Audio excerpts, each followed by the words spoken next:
الحمد لله رب العالمين والصلاة والسلام على رسوله الكريم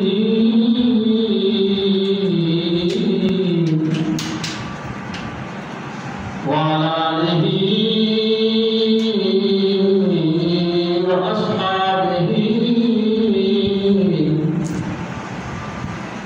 وأهل بيته وأزواجه وأولياء ملته وعلماء أهل سنته أجمعين. أما بعد فأعوذ بالله من الشيطان الرجيم.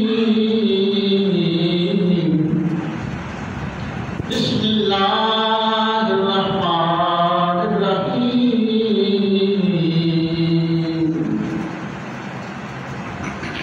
إن الله وملائكته يصلون على النبي يا أيها الذين آمنوا صلوا عليه وسلموا تسليما. الصلاة والسلام عليك يا سيدي يا رسول الله وعلى آلك وأصحابك يا سيدي يا حبيب الله. الصلاة والسلام عليك يا سيدي يا رسول الله وعلى آلك وأصحابك يا سيدي يا حبيب الله. حمد و ثنا کے بعد دعا ہے اللہ وحدہ لا شریک جمعۃ المبارک کی حاضری کو قبول فرمائے اور جمعۃ المبارک کی جلوس و برکات نصیب فرمائے. یہ مقدس روح گھڑیوں کا صدقہ مالک الملک ہماری زندگی کی تمام خطاؤں کو لغزشوں کو گناہوں کو معاف فرمائے. الحمدللہ ماہ ربیع الاول شریف کا چاند طلوع ہو چکا ہے. عاشقان رسول اہل عشق و محبت کی چہرے دونوں کی طرح کھل رہے ہیں. غلامان رسول صلی اللہ علیہ وسلم ماہ ربیع الاول شریف کا چاند طلوع ہوتے ہی گھروں کو، گلیوں کو، کوچہ و بازار، مساجد کو سجانا شروع کرتے ہیں اور پھر یہ پورا ماہ مقدس بالخصوص 12 ربیع الاول شریف کی سحری میں پرنور اور پرمسرت لمحات کو پورا عالم اسلام سلام سے بھول رہا ہوتا ہے. الحمدللہ یہی وہ ماہ مقدس ہے، اس ماہ مقدس کی یہی وہ گھڑیاں ہیں، لمحات ہیں جن کے لیے اللہ کریم نے پوری کائنات کو سجایا، کائنات کا نظام بنایا، اپنا رب ہونا اس دنیا میں ظاہر فرمایا.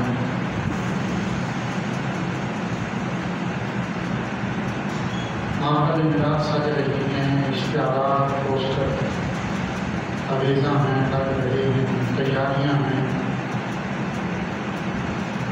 اللہ کریم جی بھر کر آمینہ کی لال کی محمد علی علیہ السلام کی تاجدار انبیاء کی ولادت باسعادت کی خوشی منانے کی سعادت نصیب فرمائے۔ جو حضور کا ذکر اس دور حاضر کی یاد نہیں ہے، نہ ہی یہ صحابہ کرام سے شروع ہوا، حضور سے دنیا میں ظاہری طور پر تشریف لانے سے قبل کتنا پہلے تھا، یہ عقل انسانی سوچنے سے ماورا ہے، انسانی عقل میں نہیں آ سکتا، نہ ہی انسانی عقل میں وہاں پر رسائی ہے کہ کب اس حضور کا ذکر شروع ہوا۔ آپ اس آگے تشریفہ کو دیکھیں نا،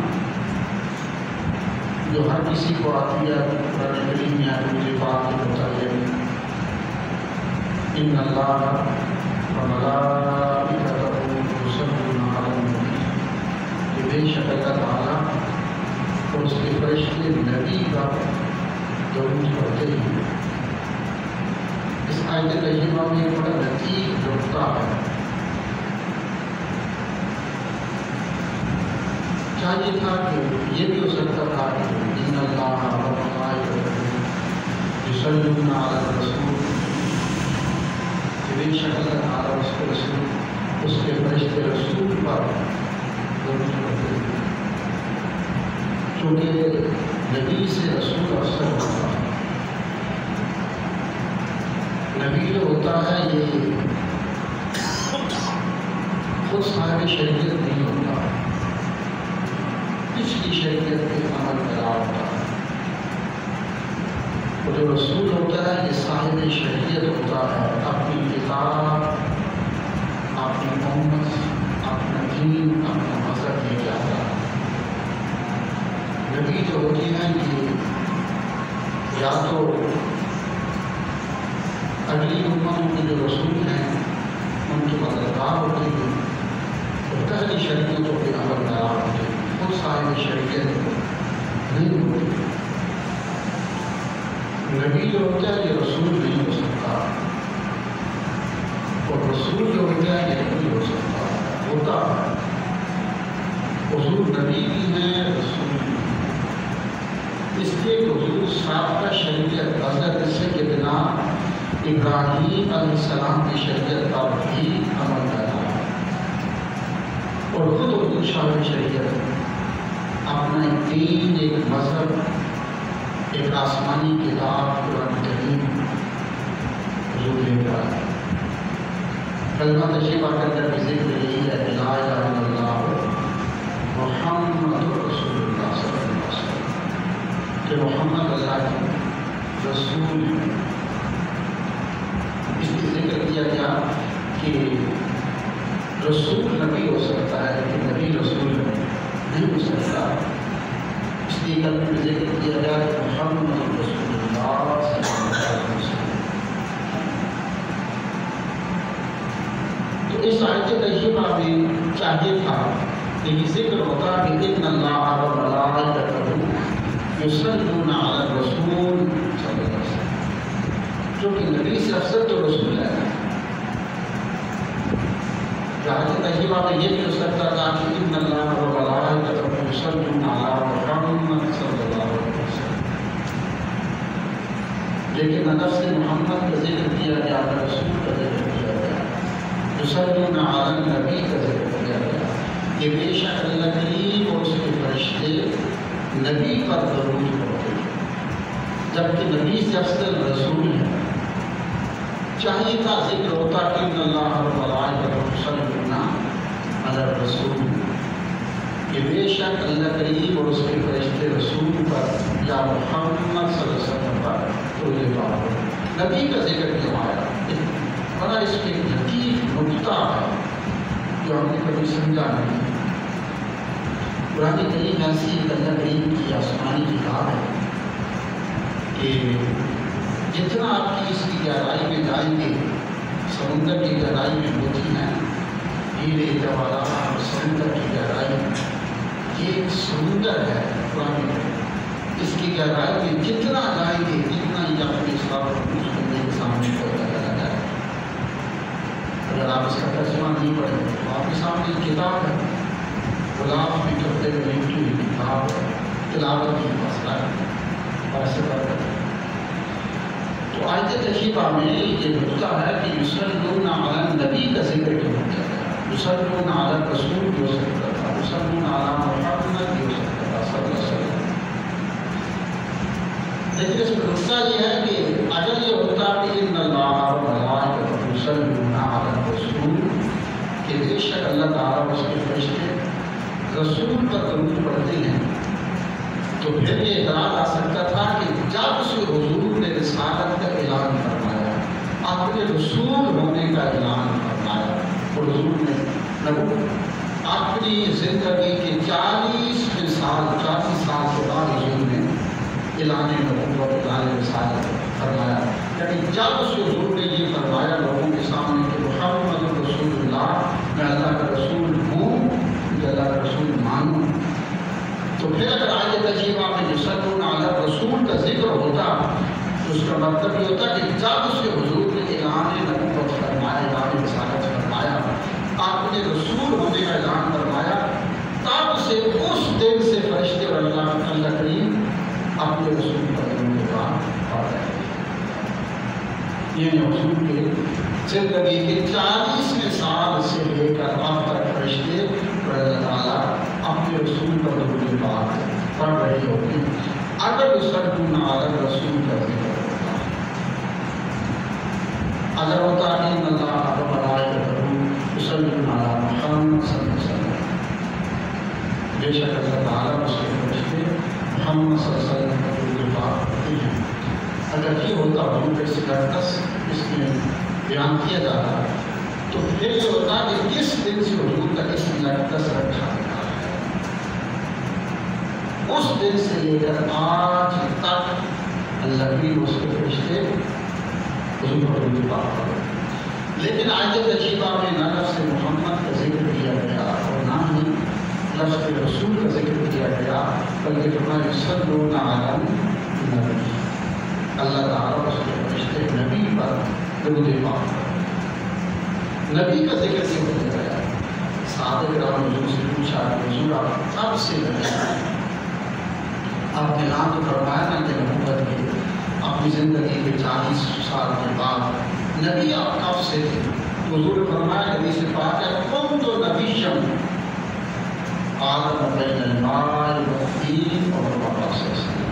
حضور نے فرمایا کہ کنت نبیا، نہ اس وقت بھی نبی تھا، کان یکون معافی آ رہا ہے، کنت نبیا اس وقت بھی نبی تھا، آدم بین الماء والطین، حضرت آدم علیہ السلام کو وجود بخشنے کے لیے فرشتے دارا پر یاد کر رہے ہیں۔ آدم علیہ السلام مٹی اور گارے کے درمیان تھے، ابھی تک نسل انسانی کو، بشریت کو ابھی تک اللہ کریم میں وجود نہیں بخشا تھا۔ حضور نے فرمایا کون تو نبی ہے، اس وقت بھی نبی تھا، اور کب سے تھا یہ اللہ جانتا ہے کہ اللہ سے نبی تھا، اور جب سے نبی تھا اس وقت سے لے کر آج تک اللہ کی اس کے فرشتے نبی پر درود پاک کر جبریل آئے حضور کے پاس، تو حضور نے پوچھا جبریل تمہاری بڑی جسامت ہے، بڑی قوت رفتار ہے، بڑا مقام ہے، تو تمہاری عمر کتنی ہے، کتنی عمر ہے؟ تو جبریل نے کہا حضور مجھے آپ کی عمر کا اندازہ تقریب ہوئی، عمر کتنی ہے اس کا تو مجھے علم نہیں ہے، ہاں آسمان میں ایک ستارہ چمکتا تھا، ستارہ چمکا پھر غروب ہو گیا، اور وہ ستارہ پھر 70,000 سال کے بعد دوبارہ چمکتا پھر غروب ہو جاتا، اور 70,000 سال کو غروب رہتا پھر چمکتا، پھر 70,000 سال غروب رہتا پھر چمکتا۔ حضور کو جب عمر کا علم تو نہیں کتنی ہے، لیکن وہ ستارہ جو 70,000 سال کے بعد چمکتا تھا، اس کو میں نے اپنی زندگی میں 72,000 مرتبہ دیکھا۔ حضور نے فرمایا واللہ انا ذالک الکوکب، جبریل اللہ کی قسم وہ ستارہ میں ہوں، واللہ انا ذالک الکوکب، حضور نے فرمایا جبریل اللہ کی قسم وہ ستارہ جو 70,000 سال کے بعد چمکتا تھا اور تم نے اس کو 72,000 مرتبہ دیکھا ہے، واللہ اللہ کی عزت کی قسم انا ذالک الکوکب، وہ ستارہ میں ہوں۔ اس کا اندازہ لگائیں کہ عمر تھی حضور کب سے تھے؟ تب سے تھے جب جبریل بھی نہیں تھا، فرشتے بھی نہیں تھے، کچھ بھی نہیں تھا، تب سے تھے۔ اور جب سے تھے یصلون علی النبی، اس وقت سے اللہ کریم اور اپنے نبی کو توجہ پاک کر رہا ہے۔ کتنی عمر تھی یہ نسل انسانی، عقل انسانی اس کو سمجھنے سے قاصر ہے۔ حضور کب سے تھی؟ یہ تو ایک جب کوئی بڑا آتا ہے نا تو پہلے نظام بنایا جاتا ہے، انتظامات کیے جاتے ہیں، چھوٹے بھیجے جاتی ہیں تاکہ ایک بڑا وزیر اعظم اس شہر میں آنے والا ہے، جا کے اعلانات کرواؤ، پوسٹر لگاؤ، تیاریاں کرو، لوگوں کی ذہن سازی کرو، ان کو تیار کرو کہ جو تمہارا سب سے بڑا ہے 1,24,000 کروڑ پیش کرتا ہوں دنیا میں۔ تیسرا سپارہ ہے نا، آخری رقم، لاسٹ رقم شروع ہوتا ہے جب اللہ کریم نے فَإِذْ أَخَذَ اللَّهُ مِيثَاقَ النَّبِيِّينَ لَمَا آتَيْتُكُم مِّن كِتَابٍ ثُمَّ جَاءَكُمْ رَسُولٌ، اللہ کریم نے سارے انبیاء اور رسول کو اکٹھا کیا، 1,24,000 کروڑ پیش کرنے نے اکٹھا کیا، ان سے میثاق النبیین، تمام انبیاء سے رسولوں سے اللہ کریم نے وعدہ کیا، ایک میثاق کیا، ایک وعدہ کیا، لما آتیتکم من کتاب و حکمہ، میں تمہیں کتاب بھی دوں گا، حکمت بھی دوں گا، امت بھی دوں گا، دین بھی دوں گا، سب کچھ دوں گا، تم دنیا میں جاؤ گے، اللہ کی آسمان پر تمام انبیاء و رسول سے یہ میثاق لے رہے ہیں کہ میں تمہیں سب کچھ عطا کروں گا، تمام انبیاء و رسول کے بعد اکٹھا کر کے میں تمہیں لما آتیتکم من کتاب و حکمہ، کتاب بھی دوں گا، حکمت بھی دوں گا، امت بھی دوں گا، سب کچھ دوں گا، لیکن ثم جاءکم رسول، اگر لفظ قرآن کریم جب میرا آخری رسول آ جائے مصدق یہ مانا، پھر تم نے سب اس کی تصدیق کرنی، اپنی امتی، اپنا دین سب کو چھوڑ دینا، پھر دین ہوگا تو صرف میرے رسول کا ہوگا، مذہب ہوگا تو صرف رسول کا ہوگا، کتاب ہوگی تو صرف حضور کو بھی، قرآن کریم ہوگا، پہلی کتب عمل، کتابیں پر حق ہوں گی، انبیاء پر حق ہوں گی، امتیں پر حق ہوں گی، پہلی شریعتیں پر حق ہوں گی، پہلی مذاہب اور ادیان سارے پر حق ہوں گے، لیکن ہوگا کیا؟ ثم جاءکم رسول، تو میرا محبوب آ جائے گا، پھر ساری پہلی ادیان پہ، مذاہب پہ، کتب عمل منسوخ ہو جائے گا، پھر صرف اور صرف عمل ہوگا تو میرے محبوب کی کتاب پر ہوگا، میرے محبوب کے دین پر ہوگا، میرے محبوب کے کلمے پر ہوگا، میرے محبوب کی ذات پر ہوگا، اس کی نبوت پر ہوگا، اس کی رسالت پہ ہوگا۔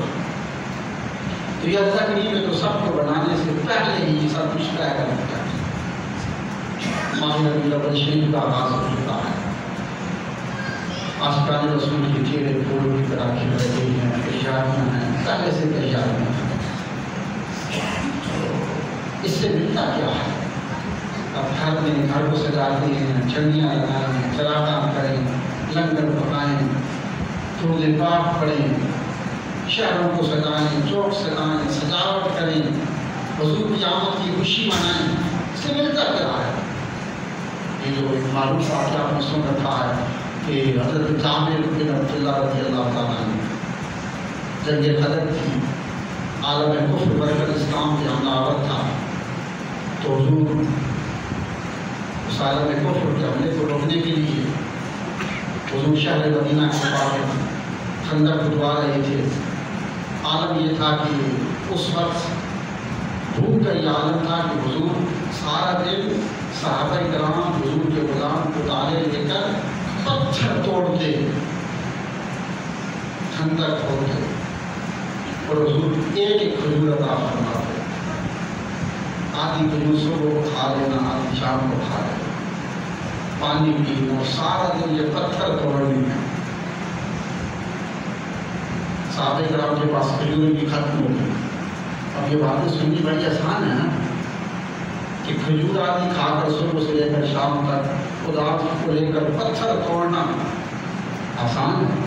آدھی کھجور کھا کر کھجور ختم ہو گئی. صحابہ کرام کے پیٹ پر دو پتھر کے حضور کے پاس آئے گا. حضور اب تو کام برداشت سے پائے گا.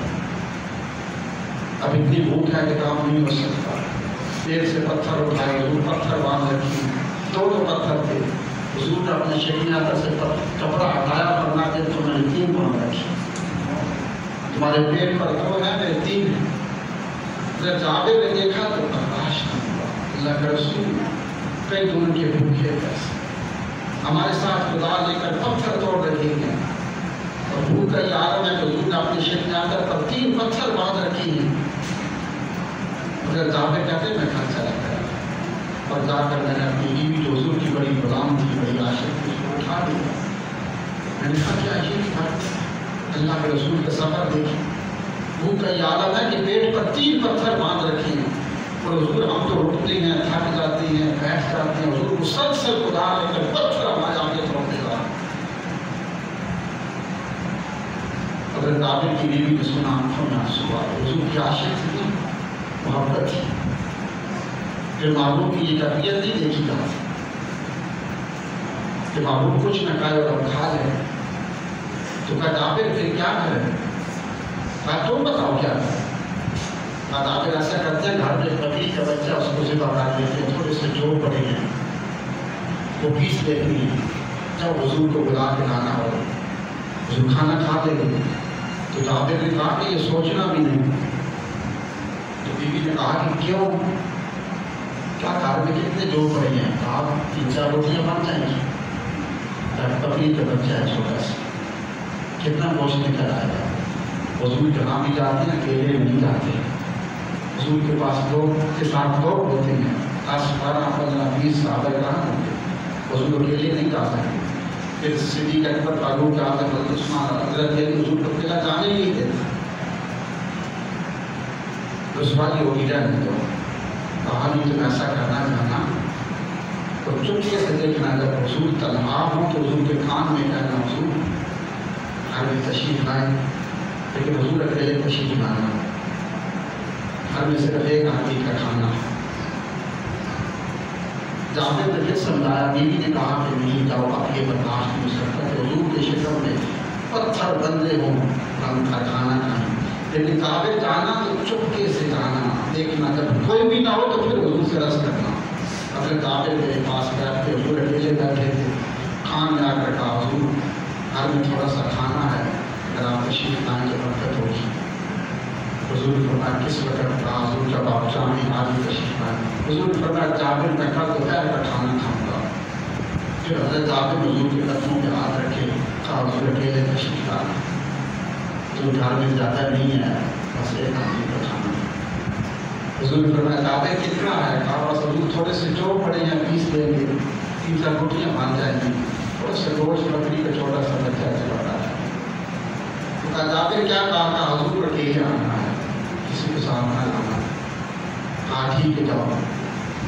جب تھوڑا سا جابر آگے گئے, حضرت جابر رضی اللہ تعالیٰ عنہ, تو حضور نے ایک صحابی کو بلایا, غلام کو بلایا. کہا جاؤ شہر مدینہ میں اعلان کر دو کل دوپہر کا کھانا حضرت جابر کے گھر میں. حضرت جابر جا رہے تھے, اعلان کرنے والے اعلان کیا, لوگوں سنو کل دوپہر کا کھانا پورے شہر کا کھانا جابر کے گھر میں ہوگا. حضرت جابر نے سنا, دوڑ کر کے اس کو جا کے پکڑا, یہ کیا کہہ رہے ہیں, کس نے تمہیں کہا ہے؟ کہا مجھے حضور نے کہا. حضرت جابر کی آواز پھول گئی, گھر میں گئے, چوکھٹ پہ گر گئے. بیوی آئی, سانس پھولا ہوا ہے, پسینہ بہہ رہا ہے, پکڑ کے اٹھایا. آج جابر کیا ہوا؟ کہ حضور نے کہا تو نہیں کہا. کہا بھائی میں نے کہا جو تھک جائے رسوائی ہوگی. کہا ہوا کیا؟ کہا حضور نے تو پوری شہر میں اعلان کروا دیا کہ کل دوپہر کا کھانا جابر کے گھر میں ہوگا. کہا تم نے کیا کہا تھا؟ کہا میں نے تو کہا تھا حضور اکیلے آنا. تو آپ پھر اس میں پریشانی والی بات پوچھے حضور جانے شہر مدینہ کا ہے، ہم تو کھانا پکائیں گے نہ صرف حضور کا، باقی حضور جانے لوگ جانے کھانا جانے ہمیں سے کوئی سروکار نہیں، تم پریشان کیوں ہوتے ہو؟ اب گھر حضور کی آمد کی تیاریاں، جیسے آج ہم بھی ہمارے پیغمبر ہے نا، گھر حضور کی آمد کی خوشی کی تیاریاں، حضرت جابر کی بیوی تیاریاں کر رہی ہے، چادریں دھوئی، بستر صاف بچھائے، گھر میں تیاریاں ہیں، جھاڑو لگ رہی ہیں۔ دوسرا دن آیا، حضرت جابر نے بکری کا بچہ پکڑا، اس کو ذبح کیا۔ حضرت جابر کے 2 چھوٹے بچے تھے، اپنے بیٹے تھے، معصوم بیٹے، بکری کا بچہ ذبح کر رہی ہے، ذبح کیا، گوشت بنایا، بازار میں کوئی چیز لینے کے لیے چلے گئے، معصوم بچے تھے، آپ کی بیوی جو تھی وہ کچن میں کام کرنے لگی، معصوم بچے تھے، گھر میں فارغ تھے، چھوٹی بھائی اٹھا لی اور کھیلنے لگے۔ ایک بھائی نے دوسرے سے کہا کہ آؤ چھت پہ چلتے ہیں، چھت پہ چلے گئے، اور ایک بھائی نے دوسرے سے کہا تم نے دیکھا ہے کہ باپ نے بکری کو ذبح کیسے کیا تھا؟ ایسے بھائی نے بھائی کو لٹا دیا۔ کھیل کھیل کے کیا جانتے تھے کہ کھیل حقیقت بن جائے گا؟ کھیل میں اس بھائی نے چھری اپنے بھائی کی گردن پہ رکھی، کھیل کھیل میں، اور چھری چل گئی، ایسی چھری چلی کہ بھائی پھڑکنے لگا، اور دوسرا بھائی خوف کے مارے چھت سے چھلانگ لگا، چیخ نکلی۔ جابر کی بیوی ماہرہ نے دیکھا ہے بیٹا چھت کے طرف رہا ہے، نیچے زمین دونوں کو جلدی جلدی اٹھایا، کمرے میں لائی، بستر پہ چارپائی پہ لٹایا، اوپر چادر دے دی۔ تاریخ میں آتا ہے کہ حضرت جابر کی بیوی بڑی سخت دل کی مالک تھی، اور حضرت جابر بڑے کمزور دل تھے، یہ تاریخ کا آتا ہے۔ جابر کو نہ بتایا صرف اس لیے کہ کہیں حضور کی جو آمد کی خوشیاں یہ رک نہ جائے۔ کھانا تیار ہو گیا، آٹا تیار ہو گیا، ہنڈیاں پاک گئی، حضور تشریف لے آئے، شہر مدینہ حضور کے ساتھ ہے، حضور نے باہر روک دیا، فرمایا دسترخوان بچھا دو، 10 آدمی بیٹھتے جائیں، کھانا کھاتے چلے جائیں۔ حضور کچن میں تشریف لے گئے، حضرت جابر کی بیوی سے کہا کہ آٹے سے کپڑا ہٹاؤ، ہٹایا، حضور نے بابے کا ہن ڈالا، ہنڈیا سے برتن اٹھایا، ڈھکن اٹھایا، بابے کا ہن ڈالا، فرمایا آس پاس کی خواتین کو بلا لو، پکاتے چلے جاؤ، اس سے کپڑا نہ ہٹاؤں۔ حضرت جابر کہتے ہیں کہ پورا شہر مدینہ کھا کے چلا گیا، اور ہم نے جب کپڑا ہٹایا تو آٹا اسی طرح باقی تھا، ہنڈیا سے ڈھکن اٹھایا تو سارا اسی طرح باقی تھا۔ حضور نے فرمایا کہ جابر تم قیامت تک یہ نہ ہٹاتے تو یہ کھانا اسی طرح باقی رہے۔ دسترخوان بچھا، حضور تشریف لائے، ان کے سامنے کھانا پڑا ہے۔ حضرت جابر نے کہا تم کھانا شروع فرمایا، کہا جابر تم جانتے ہو بچے کہاں ہیں؟ جب بچوں کو لے کے آؤ۔ حضرت جابر اندر گئے، اللہ کا نبی اور پہچان نہ ہو، بیوی سے کہا کہ حضور بچوں کا پوچھ رہے ہیں بچے کہاں ہیں؟ تو وہاں جا کے اس سے اس کو کھیلنے چلے گئے، آپ کھانا شروع فرمائیں، ٹھنڈا ہو جائے گا۔ حضور نے فرمایا نہیں جابر جب تک تیرے بچے نہیں آئیں گے کھانا نہیں کھاؤ۔ جب بچوں کو پھر بیوی کو آ کے ڈانٹا، جانتی تھی حضور بچوں سے بڑی محبت کرتی ہیں، پھر باہر بھیج دیا۔ اب حضور فرما رہے ہیں جاؤ تلاش کر کے لاؤ، کہاں سے لاؤں؟ بیوی اٹھی، ایک صبر کا اندر بندھن تھا ٹوٹ گیا، حضور کو ہاتھ سے اشارہ کیا، حضور اندر تشریف لایا، کہا حضور بچے دنیا سے جا چکے ہیں، اب کھانا شروع فرمایا، کھانا ٹھنڈا ہو جائے گا۔ تو حضور نے فرمایا نہیں، سر پہ ہاتھ رکھا، فرمایا یہ نہیں ہو سکتا، جس گھر میں اللہ کے رسول کی آمد کی خوشی ہو وہاں پہ سب ماتم بھی چاہیے، نہیں ہو سکتا۔ کہاں ہے بچے کا؟ حضور چارپائی پہ پڑے گے، حضور نے چادر ہٹائی، تاریخ کا اللہ کی عزت کی قسم، حضور نے فرمایا قوم بسم اللہ، اللہ کے عزت سے کھڑے ہو جاؤ، وہ دونوں بچے کلمہ پڑھتے ہوئے کھڑے، حضور نے پکڑا، دسترخوان پہ بٹھایا، کھانا کھلایا، تکیہ زندگی گزاری، شادیاں کی، جوانی گزاری، پھر دنیا سے گئے۔ تو بتا دیا کہ جس گھر میں حضور کی آمد کی خوشی منائی جائے، اگر حضرت جابر کے بچے زندہ ہو سکتے ہیں، اللہ کی عزت کی قسم تم گھر میں خوشی حضور کی آمد کی مناؤ، تمہارے بچوں کے مردہ شریر زندہ ہو سکتے ہیں، مردہ زندگی زندہ ہو سکتی ہے، گھروں میں رونقیں آ سکتی ہیں، بہاریں آ سکتی ہیں۔ اگر 2 آدمیوں کا کھانا حضور کی آمد کی خوشی میں پکے، پورے شہر میں پورا ہوتا ہے، تو حضور کی آمد کی خوشی میں لنگر پکا دیتا ہے۔ پھر دیکھنا کس کا برکت ہوتی ہے. اللہ کریم عمل کی توفیق عطا فرمائے، سنت عطا فرمائے.